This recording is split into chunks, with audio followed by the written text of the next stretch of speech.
Assalamualaikum warahmatullahi wabarakatuh. Hari ini kami akan membincangkan tentang pencemaran alam sekitar. Seperti yang kita tahu, alam sekitar merupakan suatu unsur yang sangat penting di muka bumi ini. Antara contoh alam sekitar ialah udara, air dan juga tanah. Alam sekitar dapat memberikan berbagai manfaat kepada manusia. Sebagai contoh, dapat membekalkan pernafasan seperti udara.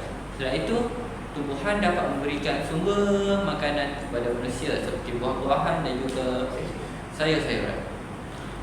Secara umumnya, alam sekitar ini boleh didefinisikan sebagai benda yang berada di persekitaran kita sendiri. Akan tetapi, pada masa kini banyak sekali berlaku pencemaran kepada alam sekitar kita. Terdapat berbagai punca yang menyebabkan kerosakan alam sekitar di sekeliling kita. Antaranya adalah pembuangan sampah oleh masyarakat sekitar ke air, ke sungai contohnya. Masyarakat yang tidak bertanggungjawab sering melakukan perkara tersebut kerana mungkin rasa malas mereka untuk membuang sampah ke tempat yang sepatutnya. Kemudian juga masyarakat juga perlu diberi pendedahan tentang bagaimana cara mereka untuk membuang sampah mengikut cara-cara yang betul. Bagi pendapat saya pula, pencemaran udara contohnya berpunca daripada pembebasan asap dan karbon. Contohnya daripada asap kenderaan dan asap kilang-kilang. Hal ini akan menyebabkan udara kita tercemar, yang mana udara kita ini kita gunakan untuk kita bernafas. Pada pendapat saya pula, ada sesetengah pengurus kilang yang tidak bertanggungjawab melepaskan sisa-sisa kilang seperti minyak dan juga bahan-bahan buangan daripada kilang ke dalam sungai dan meresap dalam tanah. Hal ini dapat menyebabkan nutrisi dalam tanah menjadi berkurang, menyebabkan tanah itu tidak subur lagi dan tidak dapat meningkatkan pertumbuhan di situ. Selain itu, bahan buangan yang mengalir daripada tanah akan pergi ke dalam sungai. Ini akan menyebabkan habitat-habitat di sungai seperti ikan dan juga tumbuh-tumbuh alga-alga di dalam tumbuhan mati. Ini dapat memberikan kesan yang buruk kepada sungai di negara kita kerana akan menghapuskan menyebabkan binatang-binatang seperti ikan akan pupus. Saya bersetuju dengan pendapat saudara Zikri.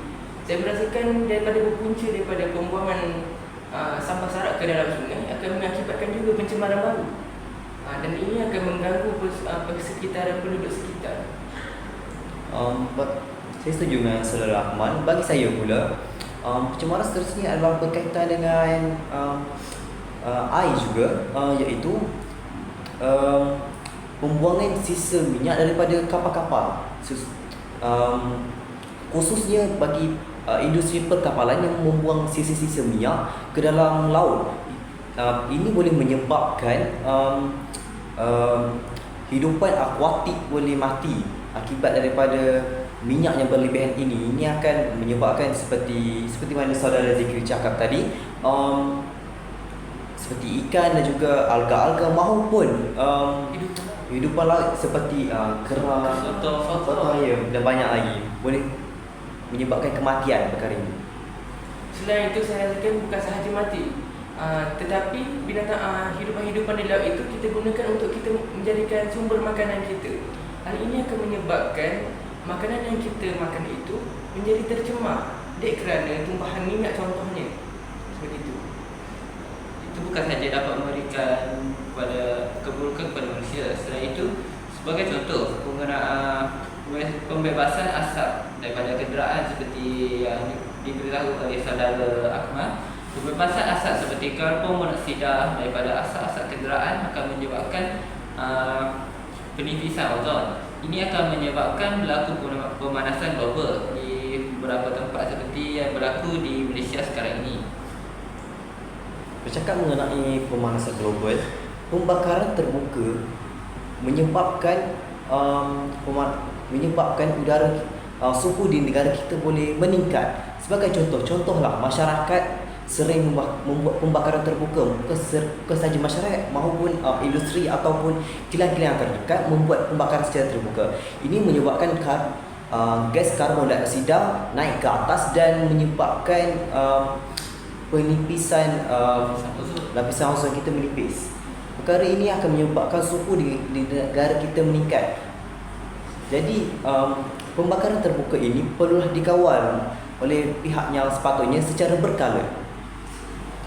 Saya rasakan juga daripada penipisan ozon itu berlaku akibat kurangnya pokok-pokok yang ada di negara kita, akibat pembinaan yang berlaku sekarang ini. Contohnya pembinaan rumah, di mana kita akan melakukan perataan tanah untuk kita melakukan pembinaan rumah, di mana kita akan melakukan penebangan pokok contohnya.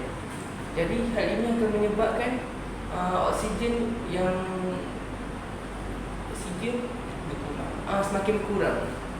Bercakap kepada penebangan tadi, penebangan ya, setelah itu penebangan di hutan juga akan menyebabkan tanah menjadi rata. Hal ini akan mendorong kepada bencana alam seperti tanah runtuh yang berlaku pada tahun lepas di Batang Kali. Ini kerana apabila permukaan tanah menjadi rata, air hujan yang turun ke permukaan tanah akan menjadi terhakis kerana tiada cengkaman daripada akar-akar pokok. Hal ini akan mendorong kepada bencana alam berlaku, tanah runtuh yang akan mengorbankan banyak harta dan juga nyawa manusia. Bercakap mengenai bencana alam, di kawasan bandar, masyarakat maupun penduduk sekitar komuniti di sesuatu kawasan melakukan pembuangan sampah di longkang. Ini menyebabkan banjir kilat melanda.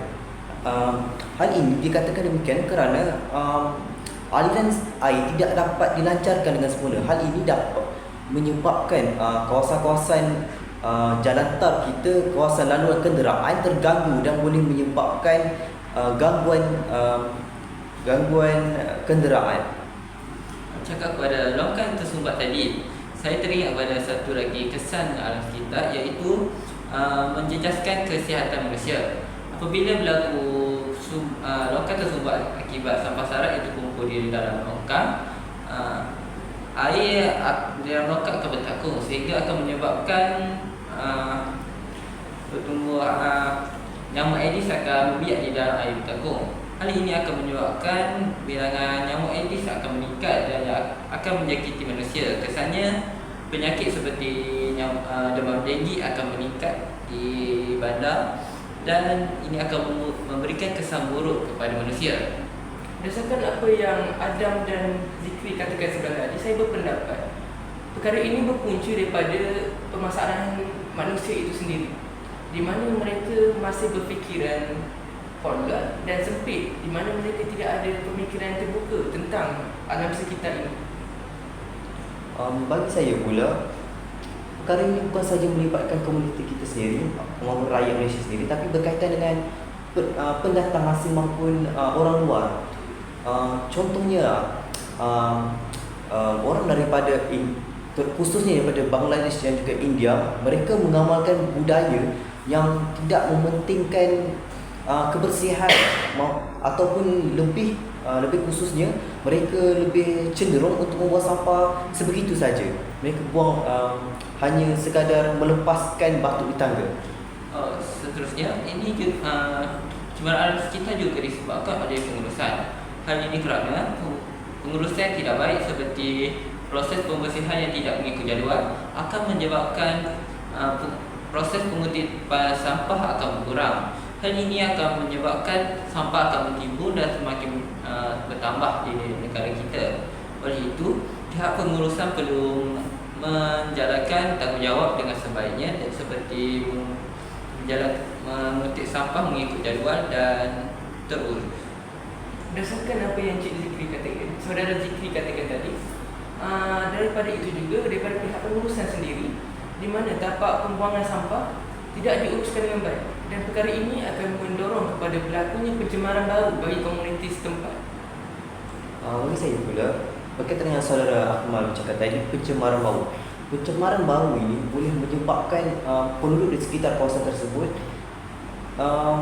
menjadi budaya yang tidak sihat akibat pencemaran bau ini. Mungkin boleh menjejaskan kesihatan mereka akibat bau yang terlalu kuat. Ini mungkin boleh menyebabkan mereka sesak nafas ataupun semput akibat bau yang terlalu kuat tersebut.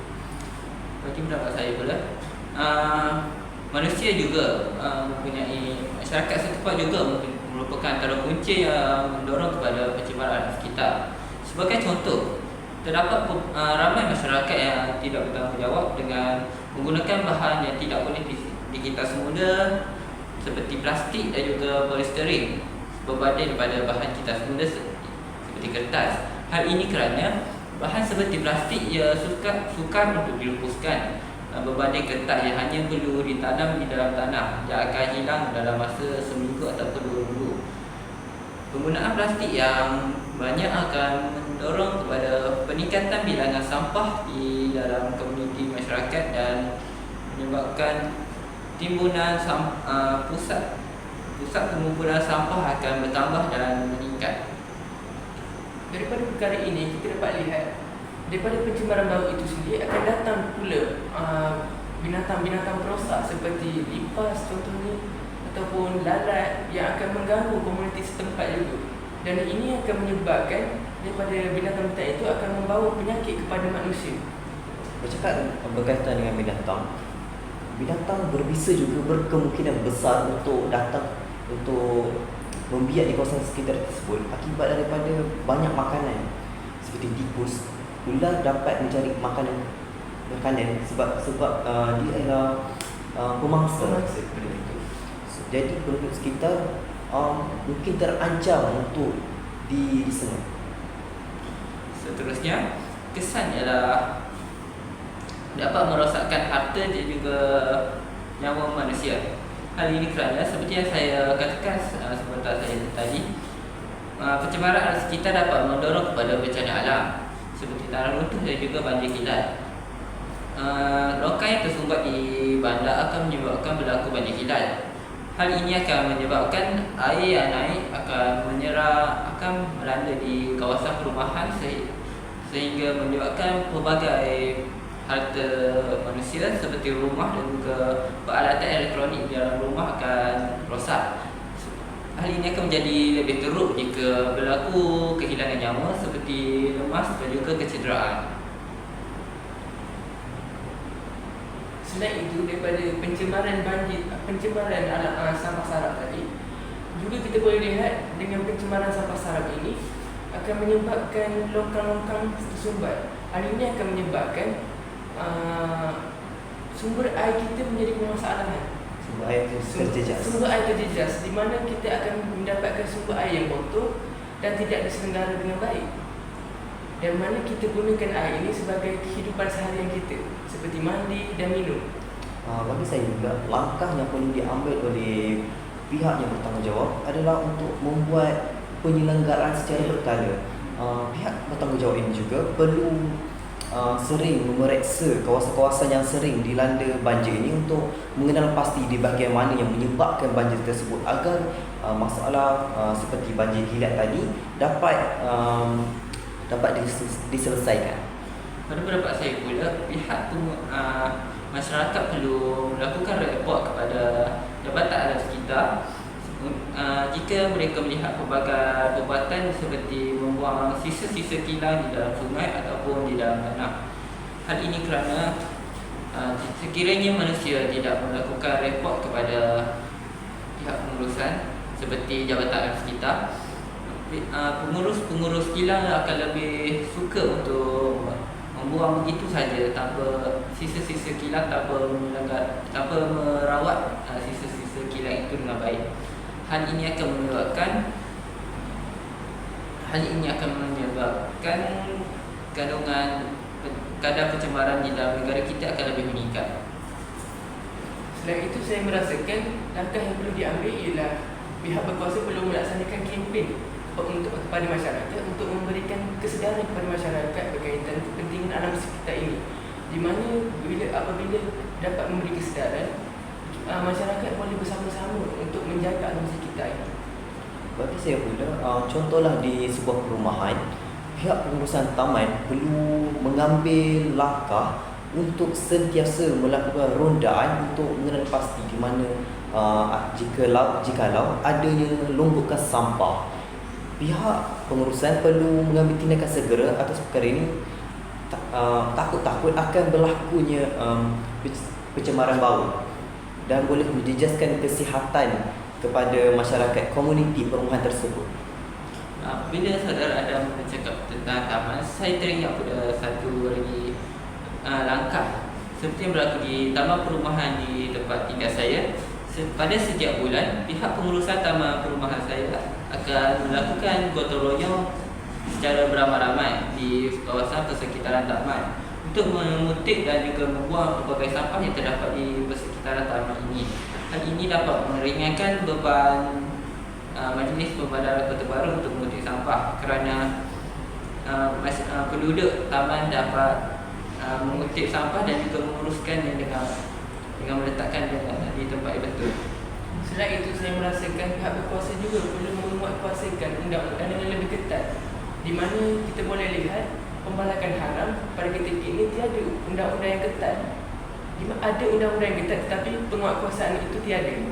Jadi peristiwa itu pihak berkuasa perlu mengambil tindakan kepada pengusaha-pengusaha pembalakan haram ini, yang mana contohnya di Gunung Jerahat tempoh hari berlaku tanah runtuh, di mana di atas sana berlaku pembalakan haram yang menyebabkan tanah terhakis, yang menyebabkan kemudiannya tanah runtuh.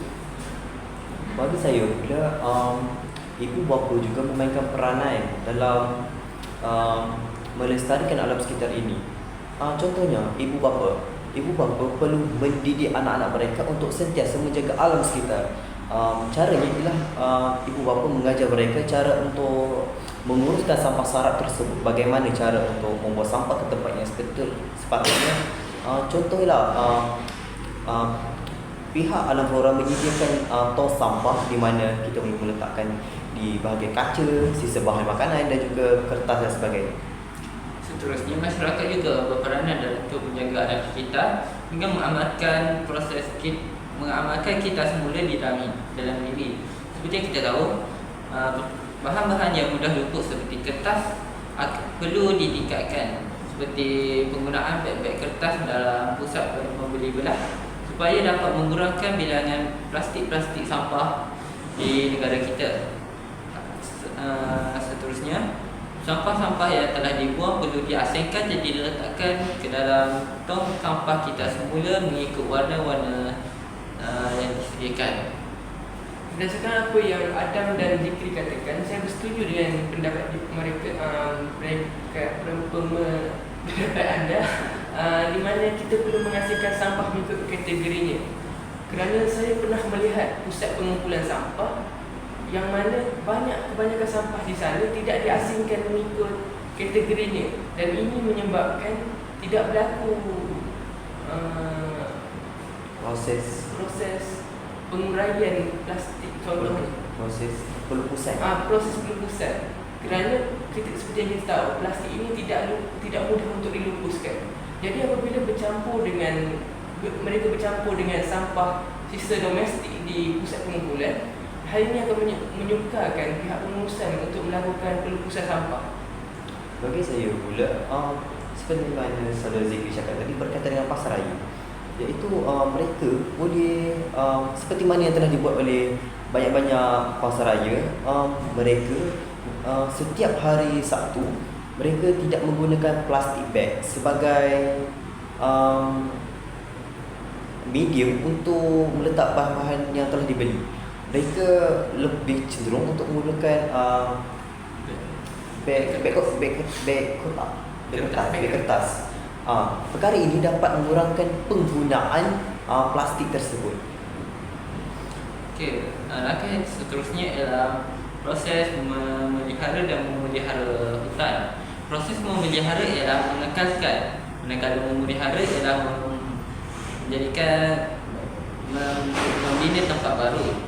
Antara langkah untuk memelihara ialah menekan pihak kerajaan perlu mewasakan hutan-hutan simpan di negara kita untuk menghalang daripada penceroboh seperti pembalak haram dan juga penebang pokok yang haram. Manakala proses pemelihara pula, pihak kerajaan perlu menanam semula pokok-pokok di kawasan hutan yang telah ditebang pokok. Hal ini dapat mengekalkan bilangan pokok di negara kita dan juga meningkatkan kadar oksigen. negara kita dan mengurangkan kadar karbon dioksida di dalam udara.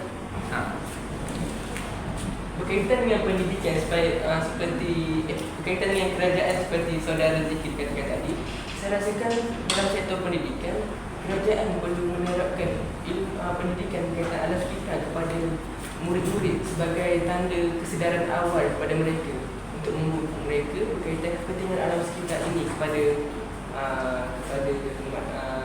negara. Bagi saya pula,